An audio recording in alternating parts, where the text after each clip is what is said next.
Hello प्यारे बच्चों, कैसे हैं आप सब। उम्मीद है आप सब काफी अच्छे होंगे। तो आज की क्लास में हम जा रहे हैं आपके बुक का एक नया चैप्टर स्टार्ट करने। चैप्टर नंबर 10 आंकड़े यानी डेटा। तो चलिए शुरू करते हैं इस चैप्टर को और समझते हैं सांख्यिकी यानी स्टैटिस्टिक्स सबसे पहले क्या होता है। तो सांख्यिकी वह विज्ञान है जिसमें हमें तथ्यों के समूहों, वर्गीकरण या तथा उनके प्रयोगों की जानकारी प्राप्त होती है। वह अपने इकट्ठे किए गए आंकड़ों को ऐसे प्रस्तुत करते हैं, जैसे देखिए यहाँ पे परिवार के सदस्यों की संख्या और परिवारों की संख्या। जैसे 4 से कम सदस्य ऐसे 12 परिवार हैं, 4 सदस्य ऐसे 8 परिवार हैं, 4 से अधिक सदस्य 10 परिवार हैं। तो इससे आपको क्या कंक्लूजन मिल रहा है, इससे आपको क्या पता चल रहा है कि ऐसी फैमिलीज जिनमें 4 से कम लोग हैं, ऐसे 10 फैमिली हैं, सॉरी 12 फैमिली हैं। ऐसी फैमिली जिनमें एग्जैक्ट 4 ही लोग हैं, ऐसी 8 फैमिलीज हैं। और ऐसी फैमिलीज जिसमें 4 से ज्यादा सदस्य हैं, ऐसी 10 फैमिलीज हैं। राइट। तो इससे आपको एक कंक्लूजन मिल रहा है। अगर मैं अब आपसे एक क्वेश्चन पूछूं कि मुझे ऐसी फैमिलीज बताइए जिनमें 4 से कम लोग हों, तो आप क्या कहेंगे। इस डेटा को देख के आप मुझे इंफॉर्मेशन दे सकते हैं। राइट। तो ऐसे ही बच्चों आप क्या करते हैं, ऐसे ही डेटा को संकलन किया जाता है और उनसे देख के इंफॉर्मेशन क्या किया जाता है, निकाला जाता है। नेक्स्ट देखिए, आंकड़े यानी डेटा। इकट्ठे किए गए अंकित तथ्यों के समूहों से उपयोगी जानकारी प्राप्त करने के लिए बनाए गए समुच्चयों को आंकड़े कहते हैं। अब बच्चों देखिए, यहाँ पे जो हमने तथ्य इकट्ठे किए हैं यानी अंकित तथ्य जो हमने इकट्ठे किए हैं, डेटा इकट्ठे किए हैं, उनसे जो हमें उपयुक्त जानकारी मिलती है उसे हम क्या कहते हैं, आंकड़े बोलते हैं। ये जो आंकड़े होते हैं, इन्हीं आंकड़े को क्या किया जाता है, अच्छे से आप कह सकते हो अरेंज किया जाता है, स्ट्रक्चर किया जाता है। उसको स्ट्रक्चर करने के बाद हम क्या करते हैं, उनसे उपयोगी जानकारी प्राप्त करते हैं। कच्चे आंकड़े यानी रॉ डेटा। माना कि एक कक्षा के 15 छात्रों द्वारा एक टेस्ट में प्राप्तांक 30 में से निम्न प्रकार हैं। यहाँ पे देखिए, यहाँ पे 15 छात्रों के मार्क्स दिए गए हैं। ठीक है। अब इस प्रकार के आंकड़ों को कच्चे आंकड़े कहते हैं। क्यों? क्योंकि इससे कोई भी इंफॉर्मेशन नहीं मिल रही है। अगर मुझे पता करना हो रोल नंबर 1 के कितने मार्क्स है, कितने बच्चों के 10 से ज्यादा मार्क्स है, किसके हाईएस्ट मार्क्स है, मुझे नहीं पता चलेगा। तो इसे हम कहते हैं कच्चे आंकड़े। आव्यूह यानी पीरियड। आंकड़ों को घटते या बढ़ते क्रम में लिखने को आव्यूह कहते हैं। आंकड़ों की सारणी बनाना, to make table of data. So आंकड़ों को विशेष प्रकार से सामान्यता तालिका में लिखने की विधि को सारणीकरण कहते हैं। प्रेक्षण क्या होता है बच्चों, आंकड़ों की सभी आंकिक संख्याएं प्रेक्षण कहलाती हैं। और साथ ही बारंबारता क्या होती है बच्चों, यानी फ्रीक्वेंसी, कितने टाइम्स वो रिपीट हो रहा है। आंकड़ों के किसी समूह में कोई संख्या जितनी बार आती है उस संख्या की बारंबारता कहलाती है। अब उदाहरण एक देखिए, किसी स्कूल के 30 छात्रों द्वारा प्राप्तांक आपको नीचे दिए गए हैं। अब बच्चों इसमें क्या बोला गया है कि यहाँ पे पूरे 30 बच्चों के आपको प्राप्तांक दे दिए गए हैं। इन आंकड़ों को बढ़ते क्रम में लगाइए, बारंबारता सारणी रूप में लिखिए। अब देखिए बच्चों, यहाँ पे क्या किया गया है, जो हमें 30 बच्चों के मार्क्स दिए गए थे, हमने इसे बढ़ते क्रम में यानी डिसेंडिंग ऑर्डर में अरेंज कर दिया। माय बैड, असेंडिंग ऑर्डर में यानी आरोही क्रम में हमने इसे अरेंज कर दिया। अब ध्यान से देखिए, गणना के लिए मिलान चिन्हों का प्रयोग करते हैं। पहले ऊर्ध्वाधर 4 मिलान चिन्ह खींचते हैं, परंतु 5वें चिन्ह को उसी उसी प्रकार नहीं खींचते, बल्कि उन चारों पर आगे दिखाई विधि से तिरछी रेखा खींचते हैं। इसे हम 5 का समूह प्राप्त होता है। इसी प्रकार आगे भी दोहराते हैं। अब बच्चों देखिए, जब आप फ्रीक्वेंसी टेबल यानी बारंबारता सारणी बनाते हो, तो जब हमें फ्रीक्वेंसी दिखानी होती है बारंबारता, तब जैसे 4 बार हो गया, 1 2 3 4, 5वें बार में हम ऊपर की तरफ से खींच देते हैं, तो ये 5 का समूह बन जाता है। फिर हमें छठे के लिए दोबारा शुरू करते हैं, 7 8 9 और 10वीं बार में, यानी 5 का क्या चलता है, ये गुणज चलता रहता है। ठीक है। अब नीचे दिखाई गई तालिका जैसी एक बारंबारता सारणी तैयार कीजिए। जैसे अगर मैं पूछूं जो 12 मार्क्स हैं कितने बच्चों के आए हैं, तो 12 मार्क्स सिर्फ एक बच्चे का आया है, तो आपने एक मिलान चिन्ह बना दिया, टैली मार्क बोलते हैं इसे। ठीक है। नेक्स्ट 14 मार्क्स कितने बच्चों के आए हैं, 3, तो यहाँ पे जो 14 मार्क्स है वो 3 बच्चों ने प्राप्त किए, 1 2 3। आप इसे देख के भी आइडिया लगा रहे हैं। उसी के बाद 16 मार्क्स भी 3 बच्चों के आए हैं। 18 मार्क्स कितने बच्चों के आए हैं बच्चों, 18 मार्क्स भी 3 बच्चों के आए हैं। राइट। वहीं पर 20 मार्क्स कितने बच्चों के आए हैं, 20 मार्क्स जो है वो एक बच्चे के आए हैं। 22 मार्क्स देखिए बच्चों, 22 मार्क्स आए हैं 1 2 3 4 5, यानी 5 बच्चों के। तो हमने 1 2 3 4 बार खींचा और 5वीं बार में हमने ऊपर से क्रॉस लगा दिया। ठीक है। नेक्स्ट देखिए, यहाँ पे फिर हमने पूछा 25 मार्क्स कितने बच्चों के आए, 3 मार्क्स बच्चों के, 26 मार्क्स 5 बच्चों के, 28 मार्क्स 3 बच्चों के और 30 मार्क्स 3 बच्चों के। ये पूरा टेबल हमने प्राप्तांक देखा कि बारंबारता कितनी बार है और उसका मिलान चिन्ह बनाया। अब बच्चों अगर सारी चीजें रिपीट हो गई हैं, यहाँ पे सारी चीजें हमने लिख दी हैं, तो इनका जो कुल योग होगा वो 30 आना चाहिए। अगर 30 नहीं आया यानी हमने कोई अंक कोई आंकड़ा ऐसा छोड़ दिया है जो कि नहीं छूटना चाहिए। तो देखिए 1 और 3 4, 4 3 7, 7 3 10, 10 1 11, 11 5 16, 16 3 19, 19 5 24, 24 3 27, 27 3 30। ठीक है, तो यानी हमने कोई भी आंकड़ा नहीं छोड़ा। उसी प्रकार से नेक्स्ट देखिए, किसी स्कूल प्रतियोगिता के जिन 30 छात्रों ने भाग लिया उनकी आयु नीचे दी गई है। ये आयु का आंकड़ा है। उपरोक्त आंकड़ों को बारंबारता सारणी में प्रदर्शित कीजिए। तो देखिए बच्चों, अगर मैं पूछूं 10 जो यहाँ पे उम्र 10 किन किन की है, तो देखिए यहाँ पे 30 छात्रों की आयु दी गई है। ठीक है, तो यहाँ पे 10 साल के कितने बच्चे हैं, एक, चलिए एक है ना, और कोई 10, 2, 3, फिर ये हो गया 4, उसके बाद 10 है नहीं, यानी 4 बार, देखिए 4 हो गया। उसके बाद नेक्स्ट देखिए बच्चों, यहाँ पे 11, 11 कितने बच्चों के आए हैं, 11 एक, फिर यहाँ पे 2, तो 2 बच्चों के 11 मार्क्स आए हैं। दो बच्चों के 11 एज है। अब नेक्स्ट देखिए बच्चों, 2 बच्चों की 11 एज है, उसके बाद 12 कितने बच्चों की एज है, तो 12 देखते हैं। 12 यहाँ पे देखिए 1 2 3 4, फिर देखिए यहाँ पे कहीं 12 रिपीट हो रहा है, यानी 12 जो है वो 4 बच्चों की उम्र है। ठीक है, उसके 12 के बाद देखिए नेक्स्ट है हमारा 13, तो 13 कितने बच्चों की उम्र है, 1 2 3 4, तो जो 13 उम्र है वो भी 4 बच्चों की। यहाँ पे देखिए 13 के बाद नेक्स्ट एज है 14, तो 14 काउंट कीजिए, 14 कितने की है, एक, फिर है 2, 2 बच्चों की 14 उम्र है। यहाँ पे देखिए ऐसे ही 15 16 17 18 सबके लिए कीजिए और इन सबको ऐड ऑन कीजिए, देखिए कितना आ रहा है। ठीक है, ये 30 बच्चे हैं कुल, 4 2 6 और 6 और 4, और फिर 4 जोड़े कितना हो जाएगा, 14, 14 2 16, 16 6 22, 22 2 24, 24 और 6 कितना 30, यानी ये कुल 30 बच्चों का आंकड़ा है जिनकी उम्र इस तरीके से बताई गई है। नेक्स्ट अभ्यास में देखिए बच्चों, यहाँ पे क्या बोला गया है, निम्नलिखित शब्दों को परिभाषित कीजिए। तो आई होप आप परिभाषित कर लेंगे, जो ऊपर डेफिनेशंस दी हुई थी। निम्नलिखित प्रेक्षणों में अप्रैल महीने में प्रतिदिन खेलकूद करने वाली छात्रों की संख्या दर्शाई गई है। उपरोक्त आंकड़ों को एक बारंबारता सारणी में प्रदर्शित कीजिए। तो बच्चों देखिए, बारंबारता सारणी में ये सारे ही बारंबारता सारणी के लिए आपको क्वेश्चन दिए गए हैं, तो ये सारा आप बना लेंगे। देखिए तो बनाना कैसे है, देखिए यहाँ पे आपको सबसे पहले देखना है कि महीने में प्रतिदिन खेलकूद करने वाले छात्रों की संख्या दी गई है। तो सबसे पहले आपको यहाँ पे मिलान चिन्ह के लिए कॉलम बनाना है। ठीक है, उसके बाद यहाँ पे आपको क्या देना है, बारंबारता।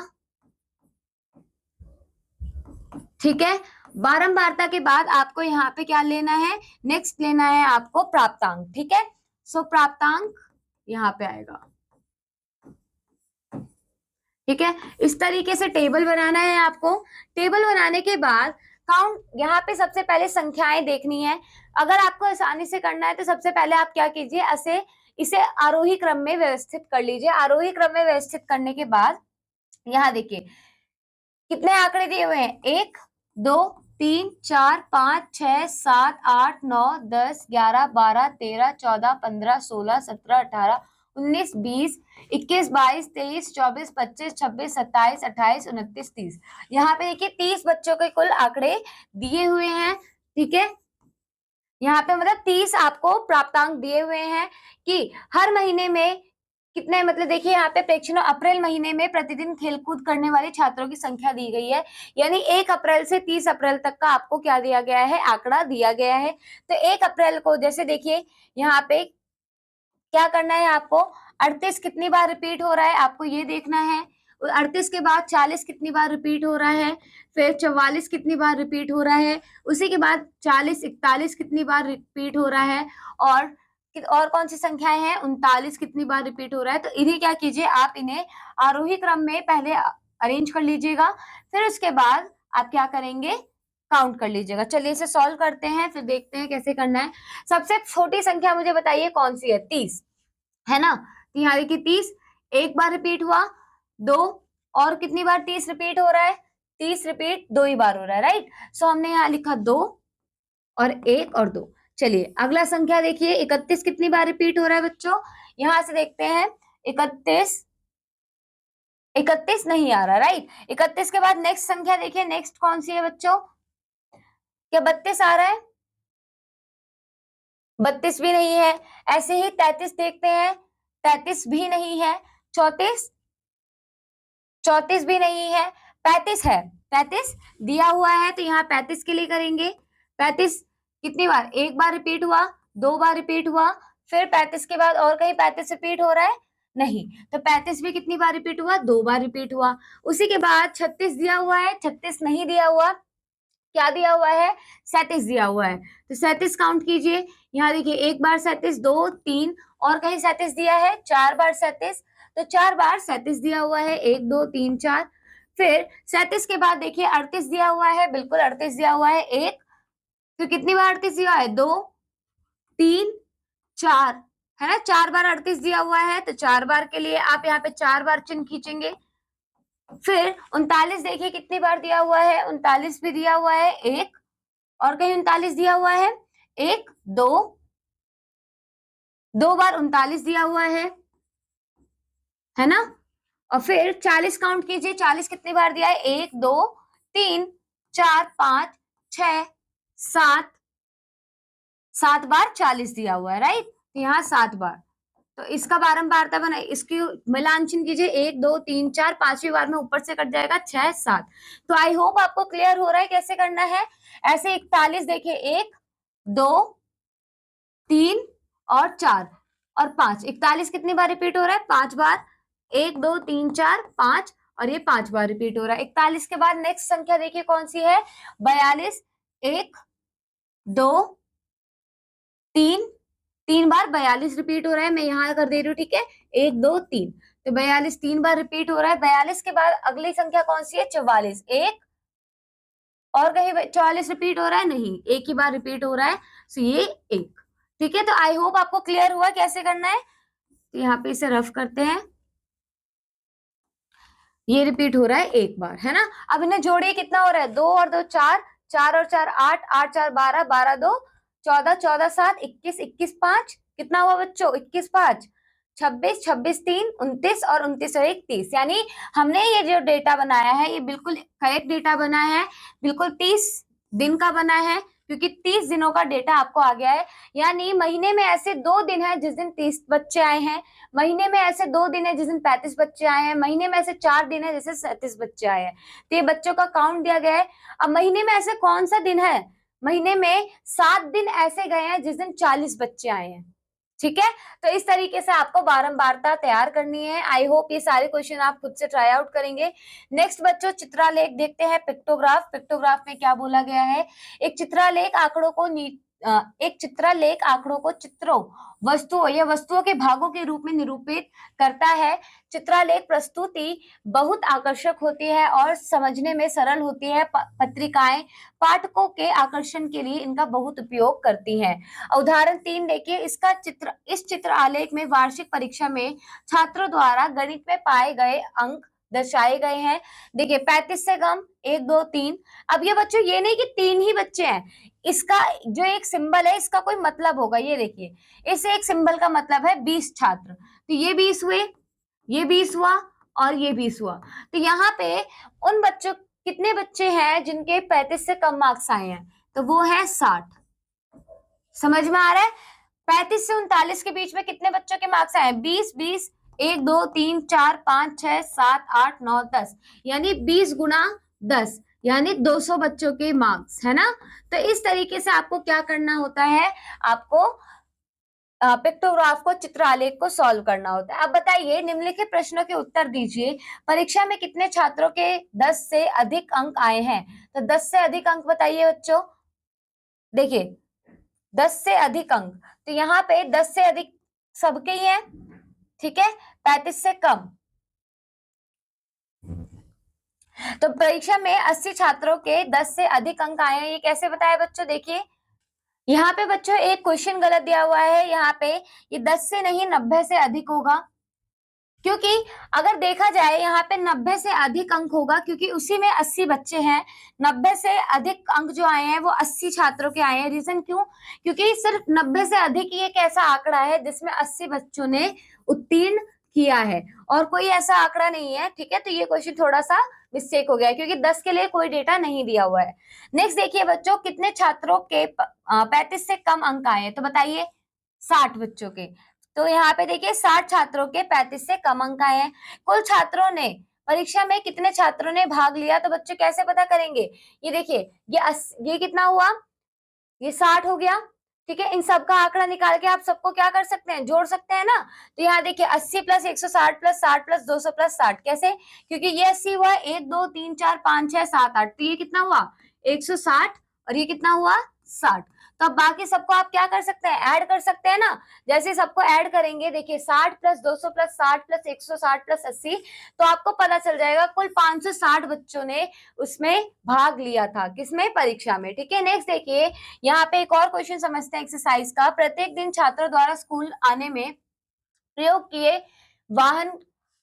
गए वाहन के प्रकार नीचे दिए गए हैं: स्कूटर, सरकारी बस, स्कूल बस, साइकिल, पैदल। तो बच्चों देखिए यहाँ पे अगर हम देखें तो ये एक बच्चा 5 छात्र है, तो यहाँ पे कुल कितने बच्चों ने स्कूटर का इस्तेमाल किया है? 25। ऐसे ही यहाँ पर सरकारी बस कितने बच्चों ने इस्तेमाल किया? 1 2 3 4 5 6, यानी 5 गुना 6 30 बच्चों ने। ऐसे ही स्कूल बस 1 2 3 4 5 6 7 8 9 10, 5 गुना 10 कितने बच्चों ने इस्तेमाल किया है? 50 बच्चों ने। साथ ही साइकिल कितने बच्चों ने इस्तेमाल की है? 20। और पैदल कितने बच्चे आए हैं? 25 बच्चे, राइट। तो इस तरीके से आप डेटा निकाल सकते हो, इसको सॉल्व कर सकते हो। उसके बाद बच्चों आपको क्या बोला गया है? नेक्स्ट कुछ क्वेश्चंस पूछे गए हैं, कितने छात्र स्कूल बस का प्रयोग करते हैं? तो स्कूल बस का प्रयोग कितने छात्र करते हैं बच्चों? 50 बच्चे। तो इसका आंसर होगा 50। नेक्स्ट देखिए, किस वाहन का प्रयोग सबसे कम छात्र करते हैं? तो सबसे कम जो वाहन इस्तेमाल हुआ है वो है साइकिल। क्या है बच्चों? साइकिल। नेक्स्ट बताइए क्या है? नेक्स्ट है बच्चों, सबसे प्रसिद्ध यातायात का प्रकार कौन सा है? प्रसिद्ध यानी जो सबसे ज्यादा इस्तेमाल हुआ हो। School bus. तो यहाँ क्या आएगा? School bus. क्लियर हो रहा है? इसी तरीके से पहले आपको जो पिक्टोग्राफ दिया हुआ है उसे सॉल्व करना है, उसका आंकड़ा निकाल लेना है, फिर क्वेश्चंस के आंसर देने हैं। कौन से दो वाहन का छात्र समान रूप से प्रयोग करते हैं? इसका भी 25 हुआ है, इसका भी 25 हुआ है, तो स्कूटर और पैदल, राइट। तो स्कूटर और पैदल इसका आंसर है। आप यहां लिख दीजिए स्कूटर एंड पैदल। क्लियर हुआ? चलिए, वेरी गुड। इसी तरीके से बाकी क्वेश्चन भी बच्चों आपको सॉल्व करने हैं। सारे पिक्टोग्राफ है, जैसे यहाँ देखिए नीला रंग, यहाँ पे क्या बोला? एक कॉलोनी के लोगों द्वारा पसंद किए गए कार के रंग नीचे दर्शाए गए। 10 लोग हैं, नीला रंग कितने लोगों को पसंद आया? 40 लोगों को। 10 10 10 10। हरा रंग 30 लोगों को पसंद आया। साथ ही बच्चों लाल रंग कितने लोगों को पसंद आया? 60 लोगों को, क्योंकि 6 लोग दिए हुए हैं ना, तो 10 गुना 6। सफेद रंग 20 लोगों को, राइट। तो अब यहाँ पे आंसर दीजिए, उन लोगों की संख्या बताइए जो पसंद करते हैं नीला रंग। तो नीला रंग कितने लोग पसंद करते हैं? 40। और सफेद रंग कितने लोग पसंद करते हैं? 20। उसी के साथ कितने लोग लाल रंग पसंद करते हैं? तो लाल रंग पसंद करते हैं 60 लोग। और सबसे कम पसंद का रंग कौन सा है? सबसे कम पसंद का रंग है सफेद। तो इसी तरीके से बच्चों आप क्या बाकी प्रश्नों के उत्तर दे लेंगे? चलिए, अब इसी तरीके से आपको ये क्वेश्चन सॉल्व करने हैं। आई होप आप इन क्वेश्चंस को सॉल्व करेंगे। So that's all for this chapter बच्चों। अब आप इस क्वेश्चंस को खुद से सॉल्व कीजिएगा। सारे क्वेश्चंस बहुत आसान है पिक्टोग्राफ के। पहले आपको डेटा को सॉल्व करना है, देन क्वेश्चंस के आंसर देने हैं। अब मैं मिलूंगी आपसे अगले क्लास में एक नए चैप्टर के साथ। Till then keep learning and keep exploring. Bye bye बच्चों।